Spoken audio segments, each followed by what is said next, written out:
நம்மளோட வாழ்க்கையில் நம்ம சுற்றி இருக்கிறவங்கள பற்றியோ நம்ம சுற்றி நடக்கிற நிகழ்வுகளை பற்றியோ நாம் மற்றவங்க கிட்ட நம்ம கருத்தை பகிர்ந்துக்கிட்டு தான் இருக்கிறோம்.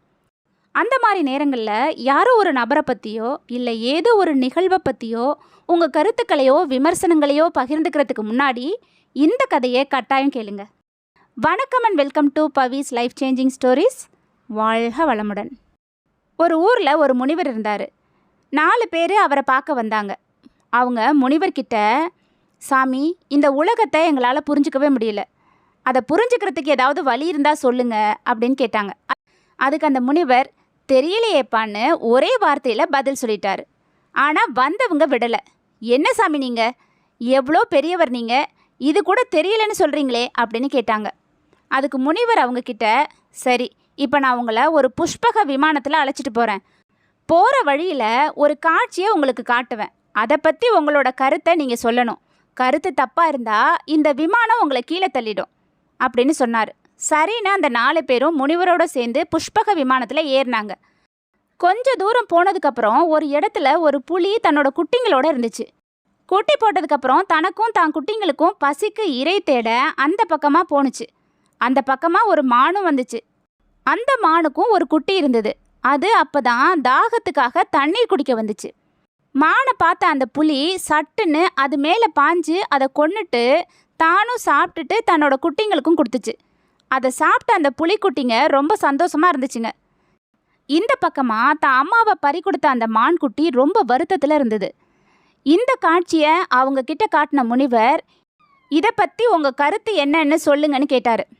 அதுக்கு அந்த 4 பேரில் ஒருத்தர், இது ரொம்ப தப்பு, அந்த மான்குட்டிக்கு இப்போ தாய் இல்லாமல் போச்சேன்னு சொன்னார். உடனே அவர் அந்த விமானம் கீழே தள்ளி விட்டுருச்சு. அடுத்த ஆளை பார்த்து, ஏன்பா உன் கருத்து என்னன்னு முனிவர் கேட்டார். ஏற்கனவே ஒருத்தர் கீழே விழுந்ததை பார்த்த ஆள், இல்லை, இது சரிதான், ஏன்னா புலிகளுக்கு இரையாத்தானே மான்கள் இருக்குதுன்னு சொன்னார். உடனே அவரையும் விமானம் கீழே தள்ளி விட்டுருச்சு. இதையெல்லாம் பார்த்துக்கிட்டு இருந்த அடுத்த ஆள் ரொம்ப உஷாரா, இது தப்பும் இல்லை சரியும் இல்லைன்னு சொன்னார். உடனே அவரையும் அந்த விமானம் கீழே தள்ளி விட்டுருச்சு. கடைசியாக விமானத்தில் இருந்தவரை பார்த்து கேட்டார் முனிவர், ஏன்பா உன் கருத்து என்னன்னு. அதுக்கு அவர், தெரியல சாமின்னு சொன்னார். இந்த தடவை அவரை அந்த விமானம் கீழே தள்ளலை. 2 பேரையும் சுமந்துக்கிட்டு பயணம் செய்ய ஆரம்பிச்சுது.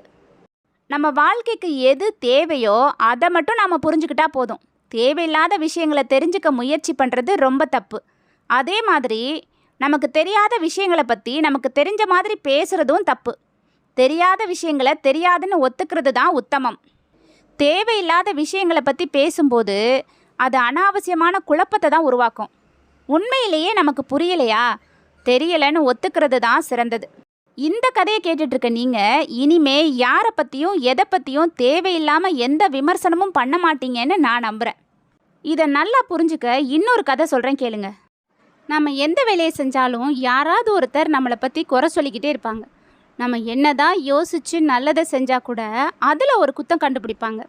நம்மளை பற்றி ஏதாவது புரணி பேசிக்கிட்டே இருப்பாங்க. இந்த மாதிரி ஆளுங்களை எப்படிரா சமாளிக்கிறதுன்னு நீங்கள் எப்பயாவது யோசிச்சுருந்தீங்கன்னா இந்த கதையை கட்டாயம் கேளுங்க. வணக்கம் and welcome to Pavis life changing stories. வாழ்க வளமுடன். ஒருத்தர் சந்தையில் போய் தன்னோட கழுதையை விற்கணும்னு முடிவு பண்ணார். தான் மகனையும் கழுதையும் அழைச்சிக்கிட்டு நடந்து போய்கிட்டு இருந்தார். போகிற வழியில் சில வழிப்போக்கர்கள் இவங்களை பார்த்து, இவங்களை பாரேன், அற்புதமான கழுதையை ஓட்டிக்கிட்டு நடந்து போய்கிட்டு இருக்காங்க, இவங்களில் யாராவது அதில் ஏறி உட்காந்து போகலாம்ல, பொருளை கொடுத்த கடவுள் அதை பயன்படுத்துறதுக்கான அறிவை இவங்களுக்கு கொடுக்கலன்னு புரணி பேசிக்கிட்டே போனாங்க. இதை கேட்ட அப்பா ஒரு முடிவுக்கு வந்தார். தன்னோட மகனை கழுதை மேலே ஏற்றி உட்கார வச்சுட்டு தான் நடந்து அந்த கழுதையை நடத்திக்கிட்டு போனார். கொஞ்ச தூரம் இப்படியே கடந்து போகும்போது அங்கே சில வழிப்போக்கர்கள், இங்கே பாருடா அநியாயத்தை, பெரியவர் நடக்க முடியாமல் நடக்கிறாரு, இந்த பையன் சொகுசாக கழுதை மேலே உட்காந்து சவாரி பண்ணுறான்னு கிண்டல் பண்ணாங்க. இதை கேட்டுட்டு இவங்க சொல்கிறதுலேயும் நியாயம் இருக்குங்கிறத உணர்ந்த பையன் அப்பாவை கழுதை மேலே உட்கார வச்சுட்டு கழுதை கூடவே இவனும் நடந்து போனான். கொஞ்சம் தூரம் போனதுக்கப்புறம் ஒரு வழிப்போக்கன் இவங்களை பார்த்து, களி முத்தி போச்சுடா, இங்கே பாரு, நல்லா சுக்கு தடி மாடு போல் இருக்கிற பெரியவர் ஒரு நோஞ்சாம் பையனை நடக்க விட்டுட்டு அவர் மட்டும் சொகுசாக கழுதை மேலே ஏறி போகிறாருன்னு சொன்னான். இதை பார்த்துட்டு அப்பா, நம்ம 2 பேருமே இந்த கழுதை மேலே உட்காந்து சவாரி செய்வோம், அதுக்கப்புறம் நம்மளை பார்த்து இந்த உலகம் என்ன கேலி பேசுதுன்னு பார்ப்போன்னு சொல்லிட்டு 2 பேரும் கழுதை மேலே ஏறி உட்காந்து போய்கிட்டு இருந்தாங்க. கொஞ்சம் தூரம் போயிருப்பாங்க. இன்னொரு வழிப்போக்கன் இவங்கள பார்த்து 2 தடியன்கள் ஒரு நோஞ்சாங்கழுத மேலே ஏறி சவாரி செய்கிறாங்க. இவங்களுக்கு கொஞ்சமாவது இரக்கம் இருக்கா? இரக்கம் கெட்ட ஜென்மங்கள் அப்படின்னு கோபமாக சொல்லிட்டு போனான். இதை கேட்டு வருத்தப்பட்ட அப்பாவும் மகனும் கழுதையிலேருந்து குதிச்சுட்டாங்க. இனி என்ன செய்யறதுன்னு கொஞ்ச நேரம் யோசிச்சாங்க. நீண்ட நேரம் ஆலோசனை பண்ணி அதுக்கப்புறம் மக்கள் மனம் மகிழ்கிற மாதிரி கழுதையை நாம் கட்டி தோளில் சுமந்துக்கிட்டு போவோம்னு முடிவு பண்ணாங்க. அதே மாதிரி கழுதையை கட்டி தோளில் சுமந்துக்கிட்டு போகிற வழியில் ஒரு காட்டாறு குறுக்க வந்துச்சு. அதை கடந்து போகிறப்ப கழுதை மிரண்டு போய் வெள்ளத்தில் விழுந்துருச்சு. கால்கள் கட்டப்பட்டிருந்ததுனால அதனால் நீந்த முடியல. அதனால் அது ஆற்று வெள்ளத்தில் அடிச்சுக்கிட்டு போயிடுச்சு.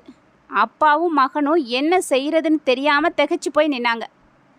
கழுதையை பத்திரமா கொண்டுட்டு போய் சந்தையில் விற்றுருந்தா அவங்களுக்கு பணம் கிடச்சிருக்கும். இப்படி அடுத்தவங்க பேச்சை கேட்டு மாற்றி மாற்றி செஞ்சதுனால இருந்த கழுதையும் போய் பணமும் கிடைக்காம 2 பேரும் வருத்தத்தில் உட்காந்துருந்தாங்க. இந்த உலகத்தில் எதை செஞ்சாலும் எல்லாரையும் மகிழ்ச்சிப்படுத்த முடியாது. கேட்க வேண்டியதை மட்டும் கேட்கணும். நமக்கான பாதையை நாம் தான் தேர்வு செய்யணுங்கிறத அப்போ தான் அந்த அப்பாவும் மகனும் நல்லா புரிஞ்சுக்கிட்டாங்க. இதே தான் நம்மளுக்கும். உலகம் நம்மளை பார்த்து புரணி பேசிக்கிட்டே தான் இருக்கும். ஆனால் நாம் நடக்க வேண்டிய பாதையை தேர்வு செய்ய வேண்டியது நாம தான். ஒவ்வொருத்தருக்கும் ஒவ்வொரு கருத்து இருக்கும். ஆனால் நம்மளோட வாழ்க்கையை நடத்துறது நம்மளோட பொறுப்பு. எல்லாரையும் மகிழ்ச்சிப்படுத்த முயற்சி பண்ணால் நாம் நம்மையே இழந்துட வேண்டியது தான். சில சமயங்களில் அடுத்தவங்க சொல்கிறத அதிகமாக கேட்குறப்ப நாம் என்ன செய்ய வந்தோங்கிறதையே நாம் மறந்துடுவோம். நல்லவனாக இருந்தாலும் பேச தான் போகிறாங்க, வேறு மாதிரி நடந்தாலும் பேச தான் போகிறாங்க. அப்படின்னா நாம் ஏன் கவலைப்படணும்? எல்லாரையும் நம்மளால் மகிழ்ச்சிப்படுத்த முடியாது. அதனால் நம்ம வாழ்க்கையை நாம் நினைக்கிறபடி சந்தோஷமாக வாழ்வோம். ஒரு ஊரில் ஒரு பெரிய ஞானி இருந்தார். அவரை பார்க்க ஒரு நாள் 3 பேர் வந்தாங்க. அவங்க 3 பேரும் ஒரே கேள்வி தான் கேட்டாங்க. சாமி, வாழ்க்கையில் எது எது சரி எது எது தவறுன்னு எப்படி கண்டுபிடிக்கிறதுன்னு. ஞானி சிரிச்சார். இதை நான் உங்களுக்கு சொன்னால் புரியாது, நீங்களா உணர்ந்தாதான் புரியும்னு சொன்னார். அவங்களுக்கு ஒரே குழப்பமாக இருந்துச்சு. ஒரு சின்ன சவால், அதை நீங்கள் ஏற்றுக்கிட்டு செஞ்சால் உங்களுக்கு தானாக புரியும்னு சொன்னார். எல்லாரும் ஒத்துக்கிட்டாங்க. அது ஒரு மழை காலம், காட்டு பாதையில் நடக்கணும். போட்டி ஆரம்பமாச்சு. அந்த ஞானி உள்ளே போய் 3 விளக்குகளை எடுத்துகிட்டு வந்தார். எடுத்துகிட்டு வந்து இந்த 3 விளக்குகளும் வேறு வேறு வழிகளை காட்டும். நீங்கள் ஒவ்வொருத்தரும் எந்த வழியோட விளக்கை பிடிக்கணுமோ அதை தேர்வு பண்ணுங்க. முதல் மனுஷன் ரொம்ப தைரியமானவன். அவன் ஒரு பிரகாசமான விளக்கை எடுத்து, இந்த விளக்கு அதிக ஒளி தருது, ஆனால் நான் பயமில்லாதவன், என்னால் எந்த இருட்டையும் சமாளிக்க முடியும்னு அவன் சொன்னதும் விளக்கு டக்குன்னு அணைஞ்சிருச்சு. ஞானி தைரியம் பேசுகிறவனுக்கு ஞானம் ஒளி தராதுன்னு சொன்னார். 2வது மனுஷன் அதி புத்திசாலி. அவன் அந்த விளக்கை எடுத்துக்கிட்டு அமைதியாக சிந்தனை நிறைஞ்ச முகத்தோட, நான் ரொம்ப புத்திசாலி, பாதை எப்படி இருந்தாலும் என் அறிவு என்னை வழி நடத்தும்னு சொன்னான். இதை சொன்ன உடனே அவன் கையில் இருந்த விளக்கு அணைஞ்சிடுச்சு. ஞானி புத்தி பெருமைப்படுறவனுக்கு வழிகாட்டாதுன்னு சொன்னார். 3வது மனுஷன் தன்னோட அறியாமையை ஒத்துக்கிட்டவன். அவன் சின்ன விளக்கை எடுத்துக்கிட்டு, சாமி, பாதை எப்படி இருக்கும்னு எனக்கு தெரியாது, விளக்கு எவ்வளவு ஒளி கொடுக்கும்னு எனக்கு தெரியல, நான் பாதையையும் விளக்கையும் நம்பிக்கையோடு பின்பற்றுவேன்னு சொன்னான். விளக்கு பிரகாசமாக ஒளிர ஆரம்பிச்சுது. ஞானி ரொம்ப மகிழ்ச்சி அடைஞ்சார்.